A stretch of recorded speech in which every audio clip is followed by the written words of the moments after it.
इसकी शुभकामनाएं। आपको भी जी आ जाओ तो सर लगभग एक हफ्ते से भी ज़्यादा अंतराल के बाद स्वस्थ होकर लौटे हैं और थोड़ी चर्चाएं हैं मंत्रिमंडल गठन को लेकर, विधानसभा सेशन को लेकर। क्या कहेंगे, कब तक हो पाएगा? मैं स्वस्थ तो क्वारंटाइन के समय बिता कर हुए थे। एक हफ्ते से मैं दिल्ली के हिमाचल सदन में पूरा अपना टाइम व्यतीत कर रहा था। पिछले कल मेरा कोरोना प्रोटोकॉल का जो समय था वो ख़त्म हुआ और मुझे तो पता तब लगा जब प्रधानमंत्री जी से मेरी 11 बजे की अपॉइंटमेंट थी। हमारे रीजनल कमिश्नर ने हमारा RT-PCR का टेस्ट लिया था और उन्होंने कहा कि आपको कोरोना हो गया है। तो मेरी उनसे प्रधानमंत्री से जिससे जो मिलने की कटसी कॉल थी वो भी नहीं हो पाई और फिर मुझे क्वारंटाइन होना पड़ा और कल मेरे समय ख़त्म हुआ है। सर, जिस तरह से सरकार ने पिछले 6 महीने के कामों को रिव्यू किया है, उसके बाद से बीजेपी काफ़ी आक्रामक है। आज विपक्ष के नेता चुन लिए गए हैं जयराम जी। पिछली जो सरकार थी जयराम जी की, उसकी विडंबना देखिए। 4.5 साल तक ऑफिस खोलना, कहाँ खोलना, प्राइमरी हेल्थ सेंटर खोलना, कहाँ खोलना, इस बारे में सोचा ही नहीं।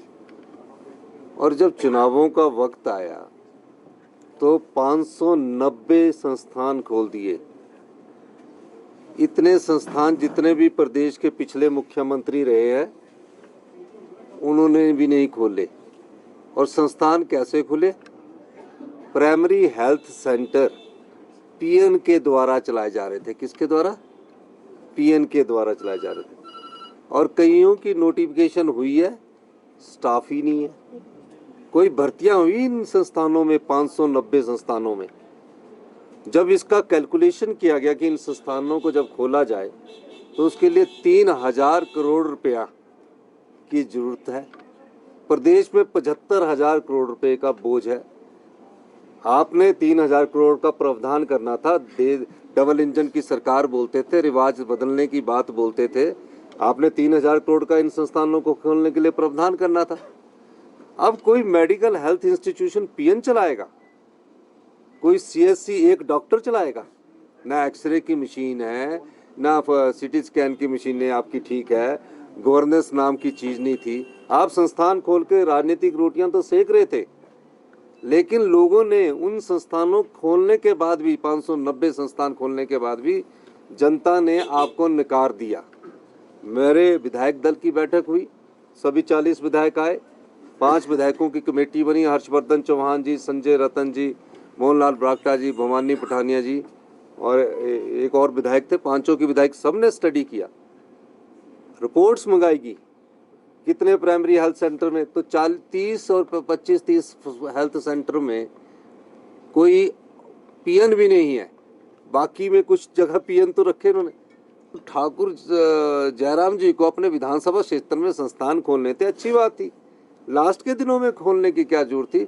आप वहाँ डॉक्टर भी लगाते, नर्स भी लगाते, कंपाउंडर भी लगाते, कोई नहीं लगाया। और अब जो SDM कार्यालय खोले उनकी नोटिफिकेशन हुई, SDM तक नहीं बिठाया। अब इन लोगों से ये पूछा जाना चाहिए जो सत्ता में थे कि 590 संस्थान आपने खोले हैं, ये गुनाह किया है हिमाचल की जनता पर। इन्होंने हिमाचल की जनता पर 3000 करोड़ रुपए का बोझ डालने का कार्य किया इन लोगों ने।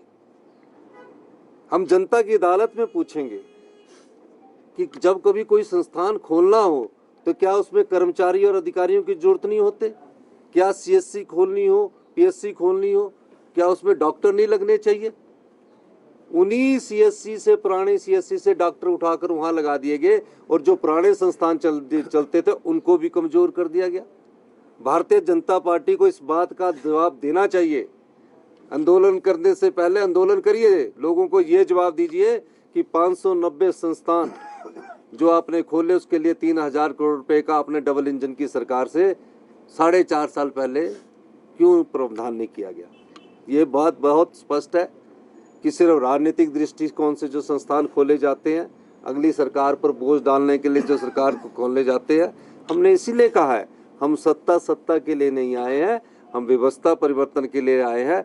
हम उन संस्थानों को भी खोलेंगे, लेकिन पहले उसमें कर्मचारियों का सिलेक्शन करेंगे, नियुक्ति करेंगे और उसके बाद आगे की बात करेंगे। शपथ समारोह नहीं हो पाया है सरकार का और मंत्रिमंडल का गठन नहीं हो पाया है, तो ऐसे में अगर मिशन लोटस होता है तो उसके लिए भाजपा जिम्मेदार नहीं होगी। देखिए, जनता की भावनाएं और प्यार ही सही मुहूर्त होता है।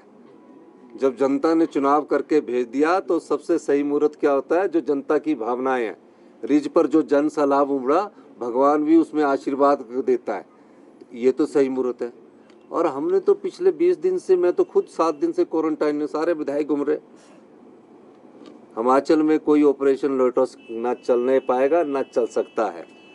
हिमाचल में सिर्फ काम वाले और सेवा भाव वाला लोटस चलेगा कि हम सब लोग काम और सेवा भाव से काम करेंगे। वो मंत्रिमंडल ही निरस्त कर सकता है। और दूसरा, अभी विधायकों ने शपथ नहीं ली है, तो कमेटी जो बनी है वो किस तरह से काम 4.5 साल से 5 साल हमारे जयराम ठाकुर जी मुख्यमंत्री रहे हैं। मुख्यमंत्री जी ने अगर ऑर्डर किया वो मंत्रिमंडल की बैठक में आएंगे। ये उन्हें जानकारी मुझसे ज़्यादा होगी। और आप लोगों को भी मैं बता देना चाहता हूँ, अगर मुख्यमंत्री फैसला लेता है उसको जो मोहर मंत्रिमंडल में लगती है। विधायकों ने सिर्फ अनुमोदन किया, मेरे सामने लाया। सर, सेशन कब तक हो जाएगा और मंत्रिमंडल विस्तार कब तक करेंगे? मंत्रिमंडल विस्तार भी करेंगे और सेशन भी करेंगे, आपका सहयोग भी लेंगे। आपको क्रिसमस की बहुत बहुत भाजपा ने एक और बात की है, मामला है उसको लेकर उन्होंने कहा कि जब हमारे समय में पेपर लीक हुए थे तो हमने सीबीआई को दिया था, और क्या नई सरकार भी इस पूरी जांच के बाद सीबीआई को देगी? ये नहीं कि सरकार का पाया हुआ स्यापा है ये मेरा नहीं है, ये स्यापा ही नहीं कि सरकार का पाया हुआ। कैसे? मैंने मुख्यमंत्री बनने के बाद कुछ पुलिस अधिकारियों को बुलाया और कहा, जब भी पेपर हो उस समय ये पेपर लीक गिरोह एक्टिव होगा। मैं ये आपको जानकारी देना चाहता हूँ। 25 तारीख को जो जूनियर ऑफिस असिस्टेंट का पेपर था और वो ट्रैप में आ गए। और जो उनका टाउट था वो कह रहा है कि मैं भी इसी प्रकार नौकरी लगा हूँ। मैंने नहीं कहा, उसने कहा। तो बीजेपी की जो जयराम ठाकुर की सरकार पिछले 4 साल 5 साल से थी, उसमें ये धंधा चल रहा था। धंधा पकड़ में तब आया जब पुलिस भर्ती मामला हुआ और सिलेक्शन के बाद उस पे उसका भांडाफोड़ हुआ। इन्होंने तब वो बोला इसको कैंसिल किया। हमने तो पकड़ लिया पेपर होने से पहले।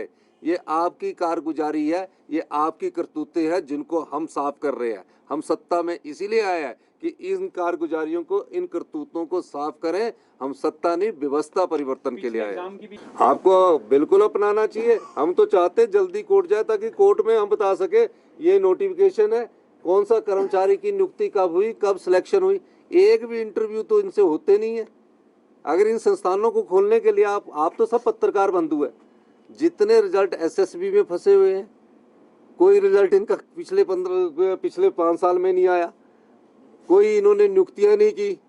तो संस्थान खोलने के लिए स्टाफ कहाँ था ये मुझे बताना चाहिए उन्हें।